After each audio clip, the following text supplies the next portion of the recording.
Bismillah ar-Rahman ar-Rahim. It is exactly 9:49 a.m. We're into our final interview for the morning, and we are pleased to have Aslam Bava, an experienced advocate of senior counsel status and a member of the Johannesburg Bar, South Africa, obviously. He's here to talk to us about the hijab ban ruling in India. We do know that this ruling was handed down by the High Court in Karnataka State on the 15th of March this year. It has drawn sharp criticism and outright condemnation amongst lawyers, jurists, Muslim and human rights activists in India and internationally. And obviously, Aslam Bava is going to weigh in on this matter as well. Assalamu alaikum to you. Welcome to the program. Wa alaikum salam, Judy, and salam to your listeners. Okay, can you hear me? Because there is a slight disturbance on the line. I just want to be sure that you can hear me clearly. I can hear you. Oh, can you hear me clearly? yes, thank you. Probably just the way, the spot you're standing in. So your thoughts on this ban, and undoubtedly this has started way back in France and other European countries, and all of a sudden we see this momentum picking up so much of speed in India, being obviously fanned by the BJP party. Yes, Judy, and I think what you pick up on is very important. Here, we have a tirade against Muslim, anything that appears to be reflecting an appearance of being Muslim. And it's a matter of many countries now, chipping away and trying to deny Muslims their identity by seeking to neutralize it in spaces that they are able to control. And this is one of the cases in India. This is a college, 6 Muslim women or girls, or young ladies. Okay, sorry, I'm losing you there. Can you just move around a little bit so that I can hear you clearly? I know that sometimes we have such problems with the lines. Okay, can you come in? Okay, I've moved around. I wonder if that's a bit better. Perfect. Just remain in that position and continue talking to me, please. Sure. So, Julie, what I was saying is that many countries are using areas and avenues to neutralize Muslim identity, and like you correctly point out, it's happened in Europe. It's a problem that goes back in terms of philosophy for many years. But now the BJP in India has started this aspect where for centuries Muslims and Muslim dress was accepted, and it was accepted at schools and colleges. And then suddenly, where it is now Karnataka, which is a BJP stronghold, and is very intolerant towards any other religion or any other culture, and they've got the concept of Hindutva, and they are neutralizing particularly Muslims. They're also attacking Christians, by the way, to try and neutralize Christians. But particularly this attack has been against Muslims. So we carry on. See this playing out. Yeah, we see this playing out in terms of politics, and it's become very open, brazen, and apparent. How do we defend our position? Because clearly, the young girls that choose to wear hijab have deep, spiritual and religious, leanings, and they do this to very proudly express the fact that they are Muslim, and here they are being penalized for making that simple statement that I'm Muslim, I love my religion, and this is how I display how a Muslim woman should be conducting herself by way of a dress in a public space. That is exactly the point, Julie. It's more than just a fashionable dress, and this is what the courts have tried to make it in terms of the current dispute. The hijab is something that is linked to a person's Muslim identity, to the person's spirituality, and to the person's connection with the Creator, in this case Allah. Well, as Muslims, it's always the connection of Allah that is crucial and fundamental to a Muslim's identity. Because without the connection to Allah, there is nothing. And so this aspect of wearing the hijab is so multidimensional in terms of how it permeates into the Islamic religious and spiritual area, that they are seeking to attack at different levels. Remember, they tried it in South Africa as well. It was a case that I was involved in the Japanese girls' school, and they tried to deny Muslim women the right to wear the hijab. But we need to constantly push against that, and to ensure that they don't erode the Muslim identity, the Muslim spirituality, because once they do this, there was the other case in Benoni where we were also involved in, where they refused a Muslim youngster from growing a beard, and that too was tackled successfully. But we need to be vigilant, and we need to be aware, and we need to see that in terms of India, they are encroaching. Muslims are about 300 million, or just over 300 million of the population in India, which is sizable in any other country. But in India, because we have a population of about 1.6 to 1.8 billion, it's termed a minority. So when I look at this issue here, and obviously this issue around the hijab from time to time plays out in very many different parts of the world, very particularly in the Western world. And you kind of wonder, what is their fear regarding the hijab? What is their fear regarding Islam? Is it because it is the fastest growing religion in the world? We've been told by the year 2055, it will be 2050, it will be the leading religion in the world. Is that the fear, number one? And then when we look at the India situation, I think Modi's party possibly is also using this as a political instrument to garner more support, because undoubtedly we're also hearing that he's losing support, and he might not win the next election.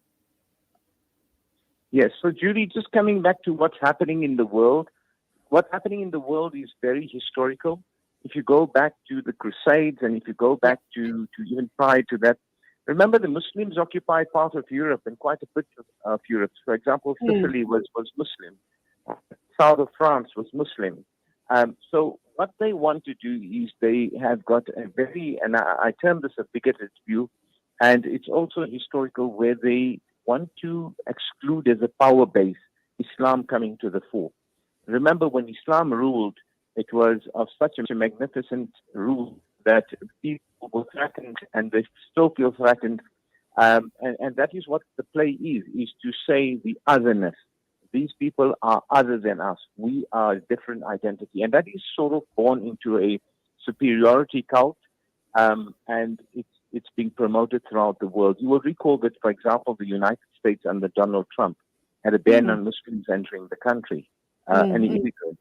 But he was happy to take any immigrants from Norway who were blonde and blue-eyed. And so you've got this whole view of a superior race. That is the one aspect. And they associate Islam with an inferior race, although we know, for example, in Albania and other places, you do have blonde-haired and blue-eyed Muslims, including in Russia. Absolutely. And then coming back to Modi, you are absolutely correct. It is one of the political strategies. He's worked up a huge amount of support based on a very right-wing, philosophy, and he's going to keep on promoting this wherever he can. So that's why you have immediately after this, you have the government passing a law on the 1st of February this year. On the 10th of February, based on that law, they approached the court to get an interdict. The hijab should be banned classes until the matter is heard. When the matter is finally heard, the judges know a 1954 decision which says one of the elements that you can't decide as a secular judge is what constitutes the religious identity of an individual. If they're wearing certain things and say it's their religion, part of their religion, who can't, as an external person, go in and say no? And this is what the judges have done in this case. And when you look at the issue around the hijab, obviously it goes way deeper than just the hijab. This is a way of the Western world and Modi and his BJP party and other areas of the world where uh, it's a form of intimidation against us as Muslims. They intimidate and harass us with the whole hijab issue, but that it's way, way deeper than that. It's, as you've said, their fear of us as Muslims, inshallah, eventually being the number one, religion in the world, and a whole host of other issues as well. But when you look at the Roman Catholics, for example, their women cover their heads as well when they go into their churches, because a hijab is really a sign of respect. And they also don the hijab in their way when they enter their church. Hindu women, when they are in the presence of the male members of their families, and when they enter their mandirs or when they are at a prayer session, they too cover their heads out of respect. So why hone in on Muslims and the hijab ban? Yes, and so that is the point, and that is the exact issue, is that they want to go to the base and the center of where Islamic identity is portrayed in public, and they want to decimate and get rid of it, so that there is, in their minds, no distinction. They feel comfortable, and they're using all sorts of excuses to say the women are being oppressed. In France, they use it. Here in India as well, including the leader, Modi himself, said that this is being used by Muslim, by certain elements, he said, to promote this kind of element. And he said that they're holding the women back. But at the same time, doesn't realize that what he's saying is contradicting what his own party is doing. They kept these 6 students out of class, saying you're not allowed to come into education because you identify by way of your clothes, which is a spiritual element to you as a Muslim. And therefore, we're going to deny you the right of education. And these young ladies sat outside. In fact, I call them heroes in my article because they took it upon themselves not to stop there. They challenged the government in court. And that is a huge step. So, hats off to them.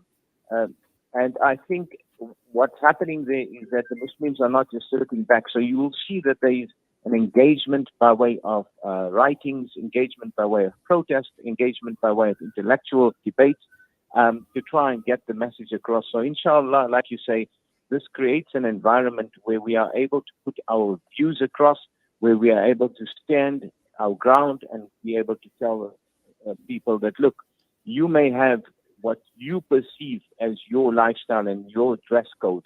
We have what we perceive our lifestyle and our dress code, and they don't have to conflict. They can all be. We can all live in harmony. Absolutely, and of course, this is an outright form of Islamophobia. Um, this is going to, we can't wish it away. It's something we're going to have to learn to deal with as a global Muslim Ummah. We're going to end it there, but I do have a comment which I'd like to share with you before we let you go. Afzal Noor Muhammad, Salaam Alaikum, welcome to the program. And he is, let's just read let me get the message on screen.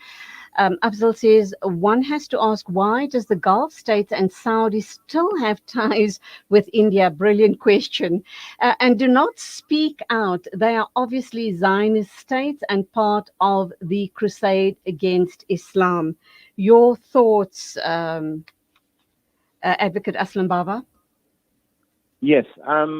Look, it has become a huge political aspect, but underlying that is economic.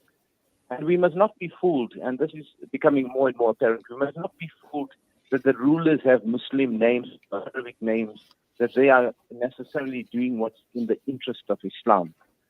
You find these coalitions now with the State of Israel. You find coalitions with the United States where Yemen is being bombed. You find wherever Islam is being practiced, that is being attacked. And you also find that, for example, Saudi Arabia was backing and financing Netanyahu, who had to go down and get his finance from Saudi Arabia. So what has become very clear is that all these years, people used to think of these as conspiracies. But alhamdulillah, by Allah's plan, this is all being revealed, and you see it as clear as daylight that there is a coalition. I mean, just last week there was a coalition between the certain Arab states, Turkey, Jordan, Israel, in wanting to create a bond and are now setting up meetings that are going to be held as a conference once a year, where they will try and work on the domination of the Middle East. So they're all obviously feathering their own nest, taking care of their own territories, trying to enrich themselves and their countries to the best of their abilities. And this is why they form those unhealthy and unholy alliances with their neighbors. Having said that, let me just end on this note. When we look at the Middle East, not all of those countries are Sunni Muslim countries. And I'm not making the statement to create divisions or being sectarian, but the reality is that there are a lot of other Muslim sects apart from Sunni Muslims. There's the Shiites and very many other offshoots from those sects. We need to be cognizant of that as well. So they wouldn't be serving our interests, would they? Well, the point is very simply this. When we say that it is a Sunni Muslim state, the adherents are the common people who adhere to that, but not the rulers. Absolutely. So when they say it's a Sunni, for example, Saudi Arabia is a Sunni Muslim state. You and find look what's that, for happening. example, MBS spending over 300 million rand on a picture that depicts the Christian Jesus. And the rock concerts that they've had there, the rock concerts and all of that, and Western. Yes, and Julie, how does that filter into Sunni Islam? So we must be very cautious, and people often also confuse the issue of Zionism. You don't have to be Jewish to be Zionism. In fact, there are Jews who are against Zionism, but you can have an Arab who is a Zionist. An Arab who supports the state of Israel is a Zionist. So MBS is a Zionist. The UAE is a Zionist because they support the state of Zionism in Israel. And you have many Jews who are following Judaism who oppose Zionism. Absolutely. Okay, on that note, then we've actually run over time, but really lovely talking to you. Must have you back on the show to possibly discuss religion and politics in the Middle East. I think that will make for a very fascinating discussion. Thank you for your time. Thank you for your insights, Advocate Aslam Bava. I really enjoyed talking with you. Go well, have a wonderful Ramadan, and keep us in your du'as. You too. Salam to you and to your listeners. Walaikum assalam. 7 after 10 exactly. That's it for the show this morning. News and views with me,